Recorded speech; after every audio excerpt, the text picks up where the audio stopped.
জীবনে কখনো অলস সময় কাটাই নাই। আল্লাহ নবী সাল্লাল্লাহু আলাইহি ওয়াসাল্লাম জীবনে কখনো বসে থেকে অযথা অলস সময় ব্যয় করে নাই। ঘরে বসে বসে শুয়ে শুয়ে অনর্থক দিন যাপন করে নাই। প্রতিটা সময় প্রতিটা মিনিট উনি কাজে লাগিয়েছেন। ঠিক 15 বছর সময় যখন হয়েছেন তখন থেকে বাণিজ্য করতেন, ব্যবসা করতেন।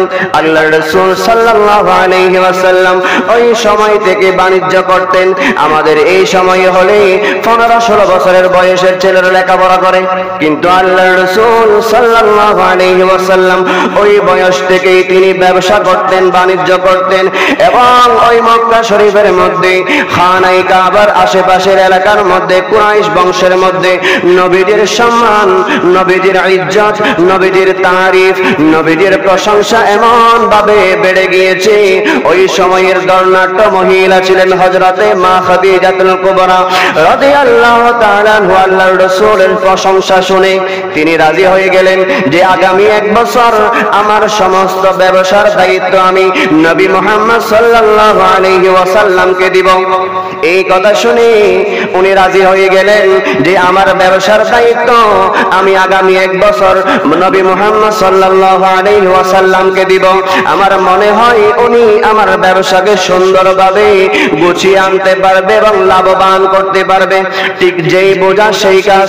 আল্লাহর রাসূলের কাছে প্রস্তাব পাঠানো হলো, ওগো আখেরি নবী, ওগো কামলিওয়ালা নবী, আমি খাদিজাতুল কুবরা রাদিয়াল্লাহু তাআলা অনেক ব্যবসা আছে, এই ব্যবসার দায়িত্ব আগামী 1 বছরের জন্য আপনাকে দিতে চাই।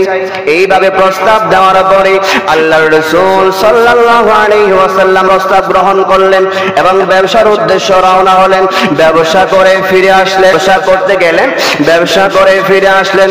পুরো 1 বছর ব্যবসা করার পরে হযরতে মা খাদিজাতুল কুবরা রাদিয়াল্লাহু তাআলা হিসাব নিকাশে বসলেন। পুরো 1 বছর যা ব্যবসা করেছেন সব কিছুর হিসাব নিয়ে লেখালেখি করতে করতে করতে উনি দেখতে পেলেন উনি এত বছর যাবত যত ব্যবসা করেছেন কোনো সময় এত লাভ হয় নাই, এত লাভ হয় নাই, এত বেশি ইনকাম হয় নাই। কিন্তু আল্লাহর রাসূলকে তিনি যে সময়ে দায়িত্ব দিয়েছেন ওই 1 বছরে তার চেয়ে দ্বিগুণ পরিমাণে লাভ হয়েছে। জোরে বলুন না সুবহানাল্লাহ। তাহলে এর আগের সময়ে এত লাভ হয় নাই, কিন্তু নবীজিকে 1 বছর ব্যবসার দায়িত্ব দিয়েছেন, ওই 1 বছরই বেশি পরিমাণে লাভ হয়েছে। তখন তিনি প্রায় 3 থেকে 4 বছর এইভাবে আল্লাহর রাসূল সাল্লাল্লাহু আলাইহি ওয়াসাল্লামকে ব্যবসার দায়িত্ব একেবারে বুঝিয়ে দিয়েছেন। ওগো নবী, আপনি আপনার মতো করে সুন্দরভাবে এই ব্যবসাকে এগিয়ে নিয়ে যান।